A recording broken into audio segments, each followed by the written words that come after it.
오늘은 종려주일로 드립니다. 예수님께서 십자가의 죽음이 앞에 있음을 아시면서도 예루살렘 성으로 들어가기를 주저하지 않고 나귀를 타시고 들어가신 날을 기념하는 주일입니다. 특별히 예수님께서 십자가에 달려 돌아가실 때에 가시면류관을 쓰신 것을 볼 수가 있죠. 그 가시면류관을 쓰심을 통해서 그의 죽음이 완전해졌다, 완전한 죽음이었다, 우리가 그렇게 볼 수 있어요. 그 가시면류관을 쓰심으로 인해서 우리는 예수님의 발자취를 따라서 살아가다 보면 맨 마지막에 오늘 본문은 디모데후서에 있는 말씀처럼 의의 면류관이 우리 가운데 예비되어져 있는 줄로 믿습니다. 그 의의 면류관 얻기를 위해서 우리가 믿음의 경주를 하고 있는 거예요. 그래서 그 믿음의 경주 가운데에서 낙오되어지거나 퇴보되어지는 자들이 아니라 그 경주를 끝까지 달려감으로 면류관을 얻는, 상급을 얻는 우리 모든 성도들이 되기를 주님의 이름으로 축복합니다. 1820년도 영국의 한 부유한 가정에 여아이가 탄생을 합니다. 출생을 하게 되어지는데 그 집이 워낙 잘 사는 집이어서 이 아이 여성이지만은 그 아버지가 공부해야 된다 해서 라틴어, 불어, 독어, 역사, 지리 이런 교육을 가정교사를 들여서 교육을 시켰어요. 부유한 집이기 때문에 조금도 부족함이 없는 여유로운 생활을 하였지만은 다른 사람들을 향해서 돕고 베푸는 일, 그것도 같이 겸비한 아이로 성장하게 되어집니다. 그리고 이제 고등교육을 마치고 이제 대학에 들어가면서 간호학교를 들어가게 돼서 간호사가 되어지죠. 간호사 되어지고 난 다음에 자기가 직접 또 간호학교를 세워서 의료 부분에 귀한 한 발자취를 남기는데 이름이 나이팅게일이에요. 그가 많은 사역들을 감당해 가면서 30세가 되어졌을 때의 그의 일기장에는 이렇게 기록되어 있어요. 오늘 내 나이 30이 되었다. 예수님이 공생애를 시작하신 나이다. 주님, 저도 오늘부터 당신의 부르심을 따라 살겠습니다. 유치했던 생각을 다 버리고 나를 세상에 태어나게 해주신 주님의 목적에 따라 순종하며 살겠습니다. 그리고 그는 많은 사람들을 섬기는 간호사로 헌신의 삶을 살았던 여인이죠. 그가 모든 일을 마치고 나중에 기자가 당신의 성공의 비결이 무엇이냐라고 물었어요.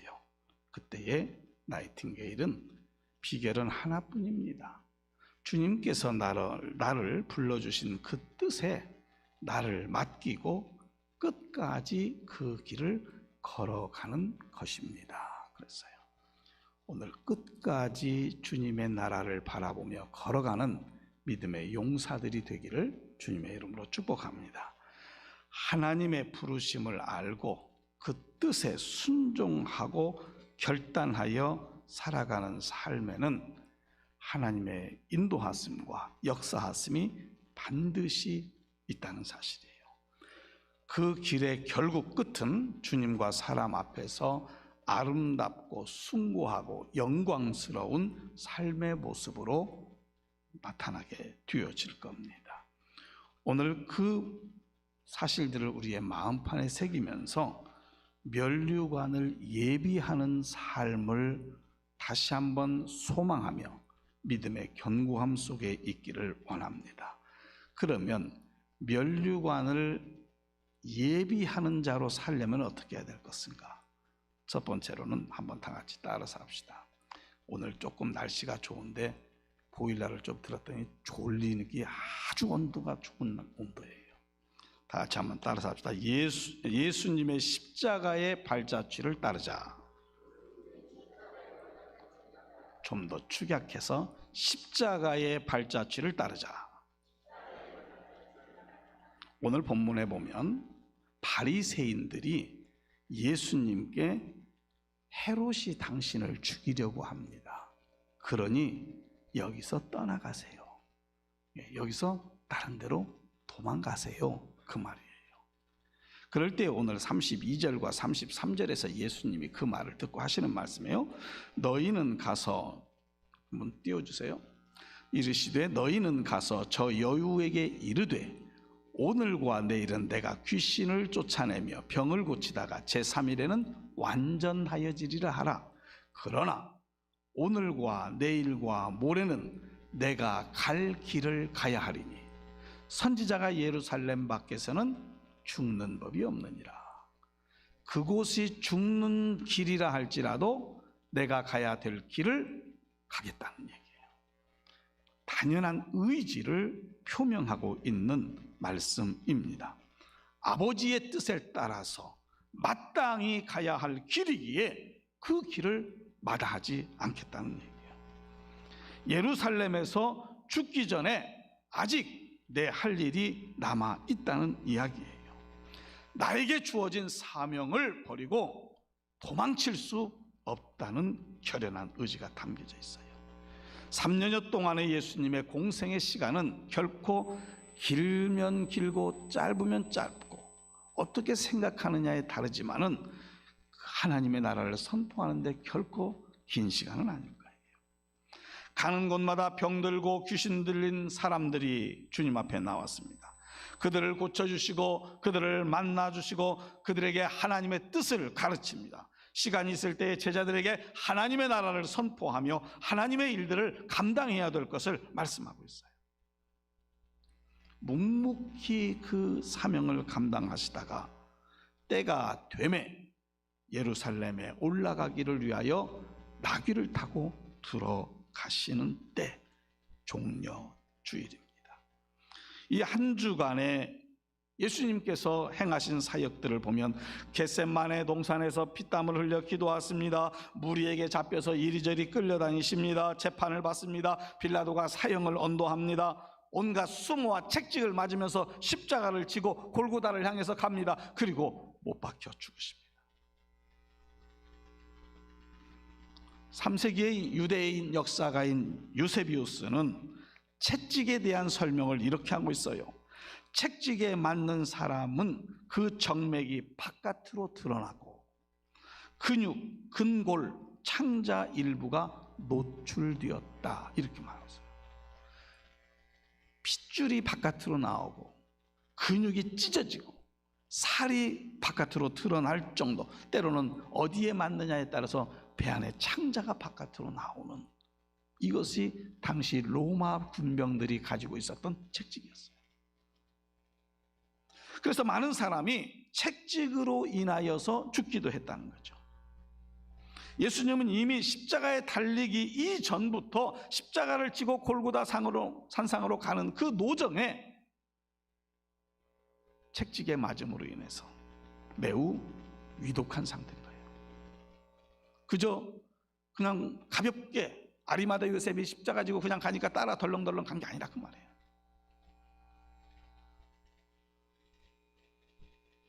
거기에 그 고통은 얼마나 컸을까요? 저혈량성 쇼크, 피가 다 빠짐으로 인하여서 오는 쇼크라고 그래요. 그 쇼크는 이렇게 이야기하고 있어요. 심장이 더 이상 피를 펌핑질을 못하는 거예요.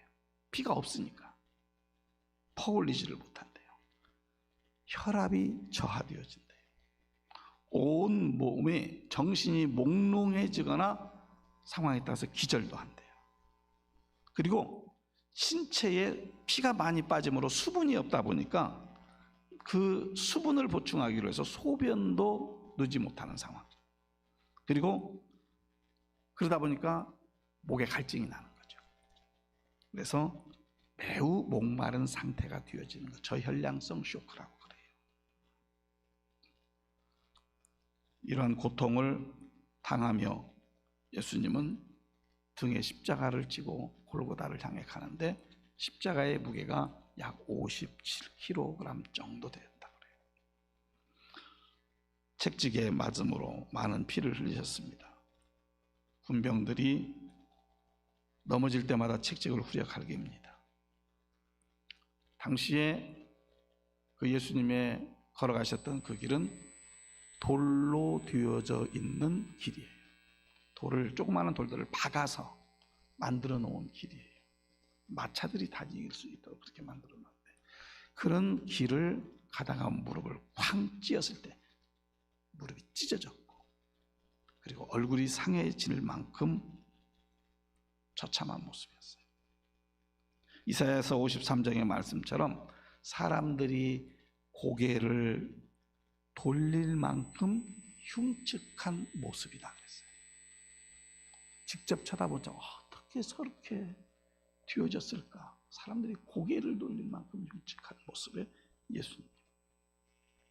그리고 십자가상에서 다 이루었다.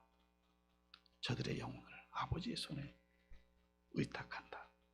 자기의 영혼을 아버지 손에 의탁한다고 이야기하시고 운명하십니다.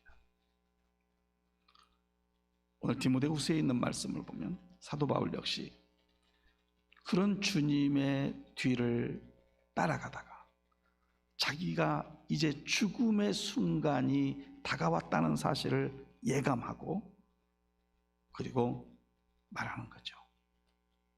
주께서 자신을 위해서, 믿음의 성도들을 위해서 예비하신 의의 면류관이 예비되어져 있다 하는 것을 말하고 있어요. 우리는 이 세상을 살아가면서 자주 인생의 길에서 선택을 해야 될 기로에 놓일 때가 있어요. 어떤 선택을 하느냐에 따라서 그 인생의 삶의 방향성이 달라지게 되어집니다. 우리는 그것을 일반적으로 운명이라고 이야기하지만 그렇지 않아요. 운명이라는 말보다 자기의 선택인 거예요. 배우자의 선택도 그렇고요, 직업의 선택도 그렇고, 어떤 친구의 선택도 마찬가지인 거죠. 어떤 것이 내 선택할 때에 어떤 것을 내가 택하였느냐, 누구에게 책임을 전가시킬 수가 없어요. 자기의 책임이에요. 그런데 우리의 인생의 여정에서 가장 중요한 선택은 좁은 길을 선택하는 거예요. 좁은 문을 선택하는 거예요.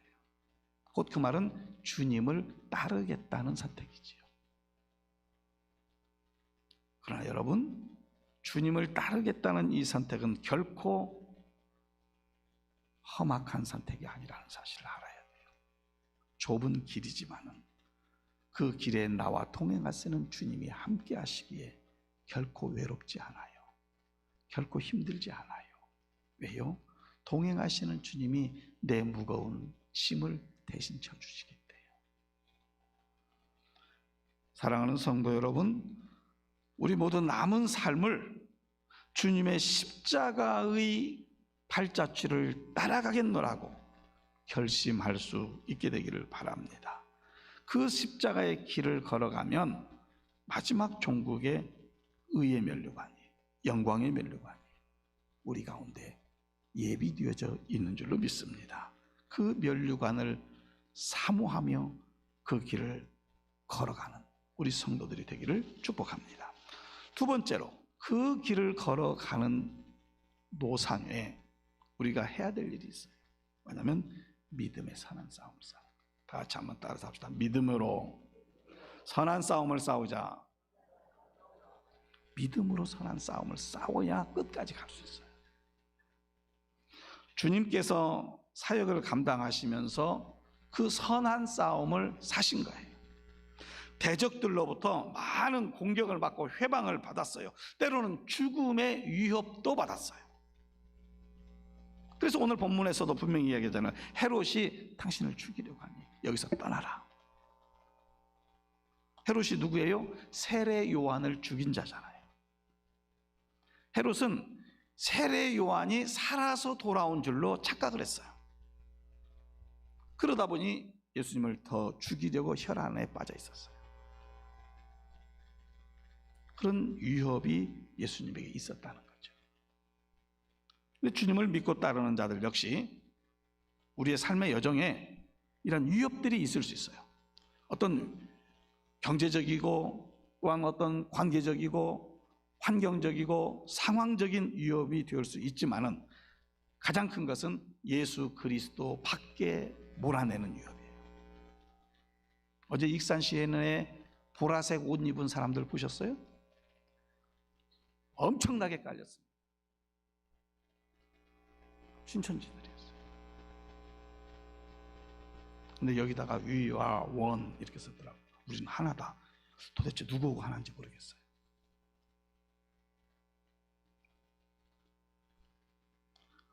우리를 그리스도 밖으로 내모는 악한 영들의 세력과 선한 싸움을 싸워야 될 줄로 믿습니다. 예수님이 죽음의 위협 가운데에 있는 그런 상황 속에서도 그 싸움을 감당해 갔던 거죠. 오늘 디모데후서 4장 7절 본문에 가서 보면 내가 선한 싸움을 싸우고 나의 달려갈 길을 마치고 믿음을 지켰으니 그랬어요. 사도 바울은 자기가 하나님께로 부름받은 주의 종이 되어서 많은 사역들을 감당하지만 어려움이 있었지만은 거기에 지지 아니하고 승리의 삶을 살았던 거죠. 선한 싸움은 육에 속한 싸움이 아니에요. 하늘에 있는 악한 영들과의 싸움인 줄로 믿습니다. 그래서 우리를 하나님의 품에서 떠나게 하는 영들이에요. 악한 권세자들, 그들과의 싸움이에요. 바울에게도 많은 적들이 있었어요. 수없이 매를 맞았어요. 여러 번 죽을 고비도 넘겼는데 그 죽을 고비에는 유대인들이 죽이려고도 하고 이방 족속들이 죽이려고도 해요. 광야에서 위험도 당합니다. 춥고 헐벗음도 당합니다. 그러나 그러한 것들과 싸워서 결코 패배하지 않았기에 나의 달려갈 길을 마쳤다라고 고백할 수 있는 거죠. 여러분, 믿음에 걸어가는 길에서 벗어나지 않는, 달려갈 길을 다 달려가는 믿음의 용사들이 되기를 축복합니다. 근데 이 선한 싸움이 뭐냐? 선한이라고 하는 단어와 싸움이라고 하는 단어는 함께 갈 수 있는 단어가 아니에요. 그렇죠? 어떻게 선한 싸움이 싸워요? 아니, 선한 사람이 어떻게 싸울 수 있어요? 그 말은 뭐냐면 선으로서 악을 이기라고 하는 말씀이에요. 싸움이라고 하는 단어가 중요한 게 아니라 선함이라고 하는 단어가 중요해요. 그 선함은 아버지의 마음이에요. 우리에게 어떠한 싸움이 다가온다 할지라도 아버지의 마음을 가지고 그 싸움에 대항해라는 얘기예요.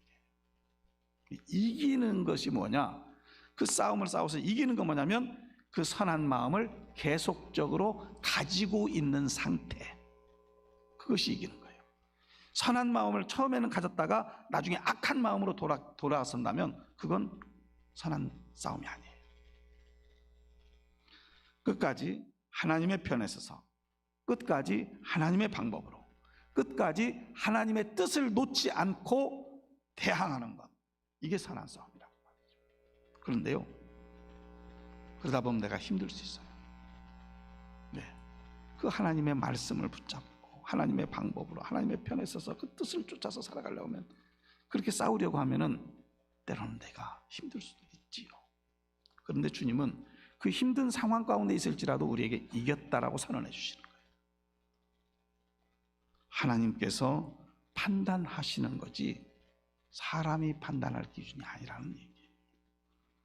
핍박자들은 예수님을 십자가에 못 박고 그리고 바울을 죽이는 그런 상황 속에서 자기들이 승리했다라고 생각할 수 있어요. 마귀 사단도 가룟 유다를 통해서 예수님을 십자가에 못 박는 일에 적극적으로 가담되어지잖아요. 영적인 싸움이에요. 그래서 자신들이 승리했을 거라고 생각하지만 사흘 만에 부활하시는 주님을 보잖아요. 아버지의 뜻에 순종했더니 아버지께서 그 십자가에 죽으신 예수님, 무덤에 장사되어지신 그 예수님을 살려내시잖아요. 성도들은 이 선한 싸움을 싸워야 될 줄로 믿습니다. 주저하지 마시기를 바랍니다. 주님을 붙드시기를 바랍니다. 그러면 이길 수 있어요. 이겨요. 근데 때로 오해도 받기도 하고 억울한 일을 당하기도 하고 때로는 손해를 보기도 하고 박해를 받기도 해요. 그걸 주저하지 말라는 거예요. 두려워하지 말라는 거예요. 주님을 생각하며 주님을 바라보며 낙심하지 아니하고 담대히 나아가게 되어질 때에 기쁨으로 견디며 의의 면류관의 주인공이 되어질 줄로 믿습니다. 아프리카 남쪽에 남아프리카 공화국이라고 있죠. 그 나라는 원래 백인들이 지배하던 나라였어요. 한 10% 정도밖에 백인이 안 살아요. 그리고 90%는 흑인들이 살아요. 근데 그 10%의 백인들이 90%의 백인들을 억압하며 사는 거죠. 정치적으로 억압하는 거예요. 그래서 그때 당시는 백인들이 예배드리는 교회가 따로 있고 흑인들이 예배드리는 교회가 따로 있었어요. 차를 타도 백인이 타는 차가 있고 흑인이 타는 차가 있고, 어느 건물에 들어가서 커피 한 잔 마시려고 해도 백인만 들어가는 커피점이 있고 흑인만 들어가야 되는 커피점이 있어요. 완전히 구분된 사회였어요. 근데 그때 흑인 지역에 성시온 교회가 있었어요. 고난주간에 성금요일 예배를 드리면서 성만찬을 진행했어요. 그리고 성만찬을 진행하면서 세족식을 했어요. 그런데 그 예배에 어느 백인이 들어온 거예요. 흑인들만 예배드리는 그 장소에 백인이 들어온 거예요. 사람들이 두런두런했어요. 무슨 일이지? 어떻게 여기 들어왔어? 근데 흑인들은 백인 교회에 절대 들어갈 수 없도록 앞에서부터 막았기 때문에 들어갈 수가 없는 거고, 백인들은 좀 왜 흑인들은 막을 이유가 없으니까 백인이 들어왔어요. 그리고 세족식이 시작됐어요. 마르다라고 하는 여성이 세족식을 받기 위해서 의자에 앉았어요. 그때 그 백인이 나와서 이렇게 말했어요. 내가 이 여인에게 발을 씻겨주고 싶다. 그러면서 사람들은 깜짝 놀랐죠.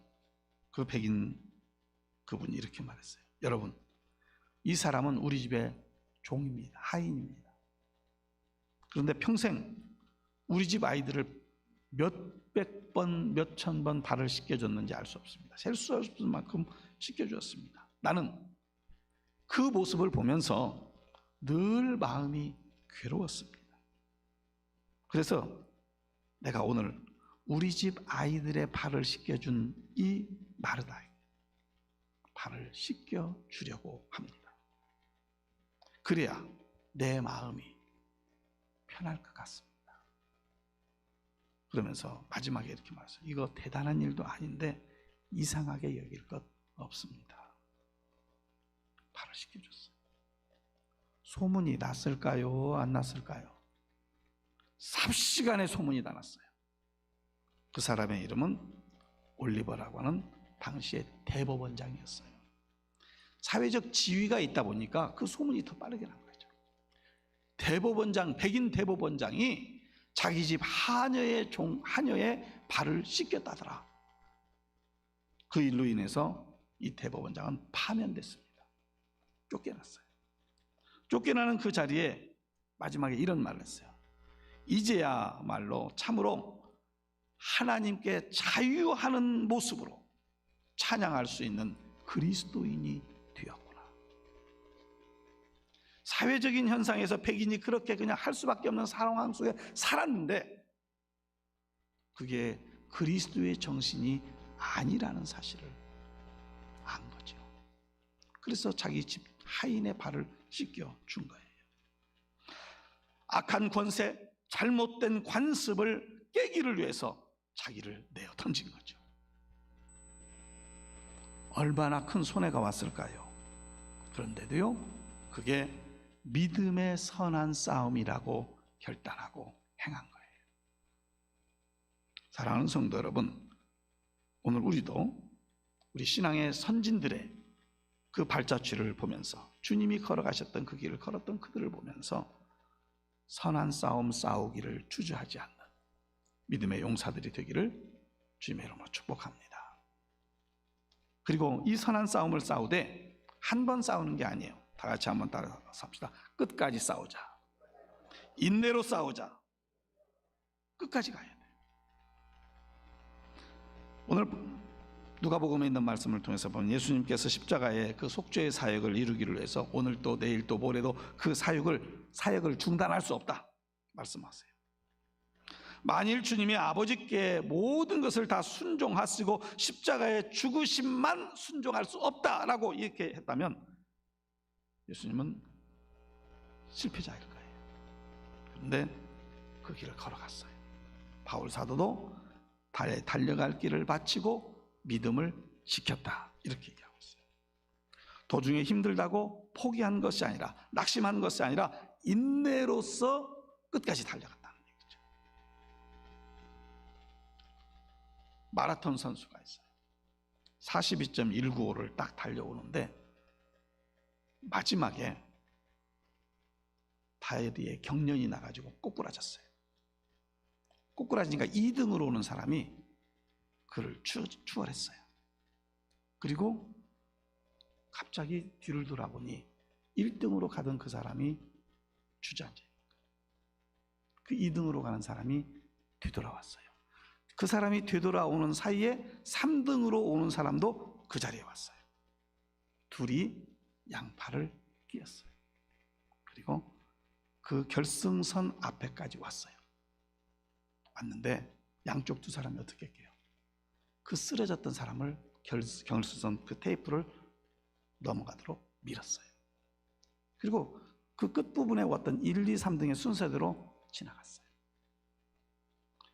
42.195를 달려간다는 거 보통 정신으로 할 수 있는 게 아니죠. 보통 체력으로 할 수 있는 게 아닌데 그 2등을 가고 있었던 사람의 마음은 어떤 마음일까요? 이 1등이 더 많이 즐거웠을 것 같아요. 달려갈 길을 달리되 포기해버렸다고 한다. 거기서 그냥 주저앉을 수밖에 없었고 그냥 갔다면 그는 1등을 못하는 사람이 됐을 건데 두 사람의 부축으로 1등 선을 통과할 수 있었던 거죠. 우리의 신앙생활도 마찬가지예요. 열심히 끝까지 감당해 나아갈 때 여러분 하나님 앞에서 우리는 종종 그렇게 생각해요. 완벽하게 해야 된다는 생각이에요. 이것 자체가 잘못된 생각이에요. 우리는 하나님 앞에 완벽해질 수가 없어요. 항상 부족한 사람들, 연약한 사람들. 그런데요, 그 부족하고 연약함에도 불구하고 감당하는 그 마음을 하나님은 기쁘시게 받으시는 거예요. 그러니 내가 다 준비된 다음에 뭘 하겠습니다가 아니라 부족하지만 주님의 나라와 영광을 위해서 감당하겠습니다 하게 될 때에 하나님은 그를 통해서 영광을 받으시는 줄로 믿습니다. 이것이 선한 싸움을 싸우며 끝까지 가는 성도의 모습인 거예요. 하나님을 믿고 예수 그리스도를 믿는 그 믿음이 하나님의 나라를 위해서 생명을 바쳐야 될 선한 싸움이 되어져야 되고 그 싸움이 중도에서 그치는 것이 아니라 끝까지 인내로 달려가는 싸움이 되어져야 될 줄로 믿습니다. 하나님을 믿지 않고 하나님을 의지하지 않는다면 그 모든 일들이 의미가 없는 거예요. 믿음 없는 싸움은 선한 싸움이 될 수가 없습니다. 이 믿음을 가지고 죽기까지 주님이 오시는 그날까지 인내함으로 달려갈 때에 의의 면류관이 예비된 그리고 의의 면류관을 받아 쓰는 하나님의 사람이 될 줄로 믿습니다. 오늘 우리는 믿음의 경주를 하고 있는 운동선수와 같은 사람들이에요. 출발선에서 이미 출발한 사람들이에요. 그러면 결승선까지 가야 돼요. 근데 결승선까지 가는데 많은 어려움과 고난이 있지만 오늘 십자가의 주님을 바라보면서 끝까지 선한 싸움을 싸우며 인내함으로 하나님이 준비하신 예비된 그 면류관을 받아 누리는 천국에서 아주 귀중한 자, 존귀한 자로 여김받는 믿음의 성도들이 되기를 주님의 이름으로 축원합니다. 그 삶을 살아갈 때에 동행하시는 하나님의 역사가 여러분들의 간구와 기도 속에 응답하심으로 여러분들의 삶을 평탄하게 이끌어 가실 줄로 믿으시기를 바랍니다. 기도하겠습니다. 살아계신 하나님, 예수님의 십자가 지심의 현장 속에 헤롯이 죽이려고 한다는 이야기도 듣지만 주저하지 않고 오늘과 내일과 모레 나에게 할 일이 있다. 그 일들을 감당해 가려고 하셨던 주님이시기에 우리의 구세주가 되셨습니다. 아버지의 뜻에 순종하신 주님, 그 주님의 십자가의 길을 걸어가기를 주저하지 않는 믿음 우리에게 허락하여 주옵소서. 그리고 그 믿음을 가지고 선한 싸움을 싸우며 어떠한 사단의 괴계들이 우리 앞에 진치고 있다 할지라도 주님의 생명의 말씀을 붙잡고 담대히 나아가는 승리의 기쁨을 우리가 얻기를 원합니다. 주님 함께하여 주시옵소서. 그리고 그 길을 중도에 포기하지 아니하고 끝까지 걸어가는 우리의 신앙의 삶이 되도록 성령님 함께하여 주시옵소서. 걸어가신 예수님의 이름으로 기도드립니다.